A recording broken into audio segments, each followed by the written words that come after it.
नमस्कार दोस्तों। कभी सोचा है जब अपने ही आप को खत्म करने पर उतर आए तो इंसान किस पर भरोसा करे। यह कहानी है धोखे की, यह कहानी है जलन की, और यह कहानी है उस किस्मत की जिसे मिटाने की हर कोशिश नाकाम हो गई। तो चलिए शुरू करते हैं आज की ये कहानी। एक बार की बात है, किसी शहर में एक व्यापारी था। उसकी 3 बेटियां थीं। एक बार वह कुछ दिनों के लिए व्यापार के सिलसिले में बाहर जाने लगा तो उसने अपनी बेटियों से कहा, प्यारी बेटियों, मैं कुछ दिनों तक घर से बाहर रहूंगा। जाने से पहले मैं तुम्हारे लिए कुछ उपहार लाना चाहता हूँ। बताओ तुम्हें क्या चाहिए। तीनों बहनों ने सोच विचार किया और अंत में पिता को बताया कि वे ऐसा सोने, चांदी और रेशम चाहती हैं जिससे वे तार बना सकें और अपना समय खुशी से बिता सकें। व्यापारी ने तीनों बेटियों के लिए सोने, चांदी और रेशम लेकर दे दिए और उन्हें सावधानी से रहने की सलाह देकर व्यापार के लिए चला गया। तीनों बेटियों में जो सबसे छोटी थी वह सबसे अधिक रूपवती थी। दोनों बड़ी बहनें हमेशा उससे ईर्ष्या करती थी। पिता जब चले गए तब सबसे बड़ी बेटी ने तार बनाने के लिए सोना चुना। मंझली लड़की ने चांदी ले ली और छोटी के लिए बच गया रेशम। शाम के समय सब काम पूरे करने के बाद तीनों बहनें खिड़की के पास बैठी और अपना अपना तार बनाने लगी। आने जाने वाले राहगीर जब खिड़की पर देखते तो सबसे छोटी बहन का रूप देखकर हैरान होते। शाम को आकाश में चांद उगाया। उसने जब तीनों बहनों को तार बनाते देखा तो बोला, सोने वाली है खूबसूरत, चांदी वाली भी कम नहीं, रेशम वाली है सुंदर मूरत, उसके आगे तो हम नहीं। चंद्रमा की यह बात सुनकर दोनों बड़ी बहनें गुस्से से लाल हो गईं और अपने धागे बदलने का निश्चय किया। अगले दिन छोटी को तार बनाने के लिए चांदी दे दी गई। एक बड़ी बहन ने सोना ले लिया और एक ने रेशम। सांझ हुई, तीनों बहनें तार बनाने लगीं और आकाश में चांद उगाया। आज भी बहनों को देखकर वह गाने लगा, सोने वाली है खूबसूरत, रेशम वाली भी कम नहीं, चांदी वाली है सुंदर मूरत, उसके आगे तो हम नहीं। आज चांद की बातें सुनकर दोनों बहनें जो जलन से मरी जा रही थी, उन्होंने छोटी को खूब ताने दिए और इतना परेशान किया कि कोई ऐसी वैसी लड़की तो पागल ही हो जाती। अगली शाम को जब वे तार बनाने बैठी तो उन्होंने छोटी को सोना दे दिया और इंतजार करने लगी कि भला आज चांद क्या कहेगा। और सांझ को चंदा फिर गा उठा, चांदी वाली है खूबसूरत, रेशम वाली भी कम नहीं, सोने वाली है सुंदर मूरत, उसके आगे तो हम नहीं। अब तक तो दोनों बड़ी बहनें जल भूनकर खाक हो गई थी। उन्हें अपनी छोटी बहन की सूरत देखना भी पसंद नहीं आ रहा था। उन्होंने छोटी को ले जाकर चारा रखने वाली दुछत्ती में बंद कर दिया। बेचारी लड़की दुछत्ती में बंद रोती कलपती रही। अगले दिन जब चांद निकला तो खिड़की पर केवल दोनों बहनें थीं। छोटी का पता नहीं था। दुछत्ती की खिड़की से अपनी चांदनी की किरण भेजकर चांद ने छोटी से कहा, मेरी किरण का सहारा लेकर बाहर निकल आओ। और वह उसे लेकर अपने घर चला गया। दिन भर के बाद फिर सांझ हुई। दोनों बहनें अपना काम लेकर खिड़की पर जा बैठी और तार बनाने लगी। आज जब चांद उगा तो उसने गाया, सोने वाली है खूबसूरत, चांदी वाली भी कम नहीं, लेकिन जो मेरे घर पर है उसके आगे तो हम नहीं। यह सुनकर दोनों बड़ी बहनें दौड़ी दौड़ी दुछत्ती में गईं। वहां देखा तो छोटी नदारत थी। अगले दिन सुबह सुबह ही दोनों बहनें एक जादूगरनी के पास गईं और जादू टोने से पता लगवाकर उससे अपनी बहन का पता पूछने लगी। जादूगरनी ने अपने जादू से पता लगाया और बताया कि छोटी चांद के घर है और बड़े आराम से रह रही है। ऐसा सुख जो उसने अब तक कभी न पाया था। अब जलन की मारी दोनों बहनों ने पूछा कि छोटी को भला कैसे मारा जा सकता है। यह सब तुम मेरे ऊपर छोड़ दो, जादूगरनी बोली। फिर उसने एक बंजारन का भेष बनाया और चांद की खिड़की के नीचे जाकर अपना सामान बेचने के लिए पुकार लगाने लगी। छोटी ने खिड़की से झांका। बंजारन बोली, क्या तुम बालों में लगाने के लिए यह पिन खरीदोगी? खूब फबेंगे तुम पर, और यह तो सस्ते भी बहुत हैं। जूड़े के उन पिनों को देखकर छोटी का दिल मचल गया।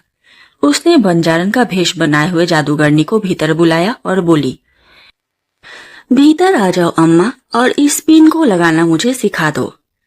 बस जादूगरनी तो चाहती यही थी। उसने छोटी के बालों में जैसे ही वह पिन लगाया, वह पत्थर की मूर्ति बन गई। बंजारन तुरंत दौड़ती हुई दोनों बड़ी बहनों के पास यह खबर सुनाने जा पहुंची। थका हारा चांद जब दुनिया का फेरा कर लेने के बाद घर पहुंचा तो देखा कि छोटी तो मूर्ति में बदल गई है। क्या मैंने तुम्हें समझाया नहीं था कि किसी को भीतर न आने देना? चांद बड़बड़ाया। मेरी बात न मानने के लिए तुम्हें तो ऐसे ही छोड़ देना चाहिए। लेकिन थोड़े ही समय बाद उसका मन बदल गया। चांद ने धीरे से पिन लड़की के बालों से निकाल दिया और छोटी फिर से सुंदर लड़की बन गई। और उसने कसम खाई कि अब किसी अजनबी को घर के भीतर नहीं आने देगी। कुछ समय बाद दोनों बड़ी बहनें एक बार फिर जादूगरनी के पास पहुंची और उससे पता लगाने लगी कि छोटी सचमुच मर चुकी है ना। जादूगरनी ने अपनी कई किताबें खोली, पढ़ा, और वह भी हैरान रह गई कि पता नहीं कैसे छोटी तो अब भी जीवित थी। यह सुनते ही दोनों बहनें जादूगरनी से हाथ जोड़कर विनती करने लगी कि एक बार किसी तरह वह फिर से उसे मार दे। इस बार जादूगरनी ने एक सुंदर स्त्री का रूप बनाया। अपने बालों में रंग बिरंगी कंघियां लगाकर, सज संवर कर, सुंदर कंघियों और काजल, सुरमा, लाली इतर की बक्सियां हाथ में लेकर छोटी के घर के आसपास फेरे लगाने लगी। आवाज भी देती जाती थी, बाल संवरवा लो, रूप निखरवा लो। आवाज सुनकर छोटी खिड़की पर आई और इस स्त्री के रूप को देखकर अपने भी सौंदर्य को और निखारने के लिए आतुर हो गई। भला दुनिया में कौन सुंदर नहीं दिखना चाहता। आवाज देकर उसे अंदर बुलाया और अपने बाल संवारने के लिए कहा। जादूगरनी ने झट से उसके बाल खोले और एक कंघी उसके सिर में लगाई। जैसे ही कंघी उसके सिर में लगी, बेचारी छोटी फिर मूर्ति में बदल गई और जादूगरनी वहां से रफू चक्कर हो गई। चंद्रमा जब अपने काम से घर लौटा तब उसने फिर उसे एक मूर्ति के रूप में पाया। क्रोध से वह बिलबिला उठा। बकझक करता हुआ बड़ी देर तक अपना सिर पीटता रहा, लेकिन कुछ समय बाद जब गुस्सा शांत हुआ तो उसने एक बार फिर लड़की को क्षमा करने का विचार किया और धीरे से कंघी उसके बालों से निकाल दी। छोटी सजीव हो उठी। अब बहुत हो गया, अगली बार फिर ऐसा हुआ तो मुझे दया नहीं आएगी। तुम हमेशा के लिए मूर्ति बनी रहोगी, वह जोर से बोला। छोटी ने उसके सामने एक बार फिर कसम खाई, आगे ऐसा कभी नहीं होगा। लेकिन छोटी की दोनों दुष्ट बड़ी बहनें और जादूगरनी आसानी से हिम्मत हारने वाले लोगों में से न थे। एक बार फिर रंग बिरंगी सुंदर पोशाकें लेकर एक सौदागरनी का रूप धर जादूगरनी ने छोटी की खिड़की के नीचे आवाज लगाई। इस बार भी बेचारी छोटी जाल में फंस गई और एक पोशाक पहनकर देखने लगी। और फिर जो होना था वही हुआ। जैसे ही उसने कपड़े पहने वह मूर्ति बन गई। इस बार चंद्रमा को कोई दया नहीं आई। वह छोटी की मूर्खता से ऊब चुका था। अगले दिन उसने यह मूर्ति एक कबाड़ी को चंद पैसों में बेच दी।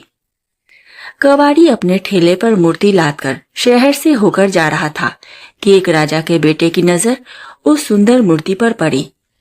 वह उसकी सुंदरता पर ऐसा मुग्ध हो गया कि उसने सोने की अशर्फियां देकर वह मूर्ति खरीद ली और अपने कमरे में सजा दी। छोटे की मूर्ति के ऊपर राजा का बेटा ऐसा फिदा हुआ कि वह घंटों अपने कमरे में बैठा उस पत्थर की मूर्ति को निहारता रहता। जब कभी कमरे से बाहर जाता, कमरे में ताला लगा देता। वह नहीं चाहता था कि उस मूर्ति को उसके सिवा कोई और भी देखे। एक बार राजकुमार की बहन को किसी जलसे में जाना था। उसने सोचा कि भाई के कमरे में जो मूर्ति है, उसने जो कपड़े पहने हैं वह बहुत सुंदर है। वही कपड़े पहनकर आज जलसे में जाए। एक ताला साज से उसने ऐसी चाबी खरीदी जो सारे ताले खोल सकती थी। चुपके से भाई के कमरे में गई और मूर्ति से कपड़े उतारने लगी। और देखती क्या है कि जैसे ही उसने मूर्ति के कपड़े उतारने शुरू किए, मूर्ति के शरीर में हरकत होने लगी और वह जीवित हो गई। बेचारी राजकुमारी तो डर से अधमरी हो गई, लेकिन सजीव होते ही छोटी ने उसे संभाल लिया और सारी कहानी कह सुनाई। अब राजकुमार की बहन और छोटी पलंग के नीचे जाकर छिप गई। कुछ समय बाद जब राजकुमार कमरे में वापस आया तो मूर्ति को वहां न देखकर घबरा गया। गुस्से और दुख से वह पागल होने लगा। उसका यह रूप देखकर दोनों लड़कियां पलंग के नीचे से बाहर निकल आईं। छोटी ने राजकुमार को अपने भाग्य की पूरी कथा विस्तार से सुना दी। यह सब सुनकर राजकुमार तुरंत अपने माता पिता के पास पहुंचा और उससे विवाह करने की अनुमति चाही। राजकुमार की स्थिति को देखते विवाह की अनुमति न मिलना तो संभव ही न था, तो बस धूमधाम से राजकुमार और छोटी का विवाह हो गया। दोनों बड़ी बहनों का क्या हुआ यह तो किसी को मालूम नहीं, लेकिन जो छोटी बहन के किस्मत में लिखा था वो तो उसे मिल ही गया। और इस तरह यह कथा हमें जीवन का एक गहरा सत्य सिखाती है। ईर्ष्या वह आग है जो दूसरों को जलाने से पहले स्वयं को भस्म कर देती है। दोनों बड़ी बहनें अपने मन की जलन में अंधी हो गईं और बार बार छल का रास्ता अपनाती रहीं, जबकि छोटी बहन ने दुख, धोखा और कठिनाइयां सहते हुए भी अंततः वही पाया जो उसके भाग्य में लिखा था। कहानी की नैतिक शिक्षा। ईर्ष्या इंसान से उसकी बुद्धि, करुणा और अंततः उसका सब कुछ छीन लेती है। अजनबियों पर आंख मूंदकर भरोसा करना विनाश का द्वार खोल देता है। बार बार चेतावनी मिलने के बाद भी जो नहीं सीखता उसे जीवन कठोर पाठ पढ़ाता है। और सबसे महत्वपूर्ण, जो धैर्य रखता है, बुरा नहीं करता और समय पर विश्वास रखता है, अंत में जीत उसी की होती है। याद रखिए, किस्मत छीनी नहीं जाती, पाई जाती है, और जो आपके भाग्य में लिखा है वह आपको मिलकर ही रहता है, चाहे रास्ता कितना ही कठिन क्यों ना हो। अगर आपको यह कथा पसंद आई हो तो इसे लाइक और शेयर जरूर करें। ऐसी ही रोचक और सीख देने वाली कहानियों के लिए हमारे साथ जुड़े रहिए। फिर मिलेंगे एक नई कहानी के साथ। तब तक के लिए धन्यवाद।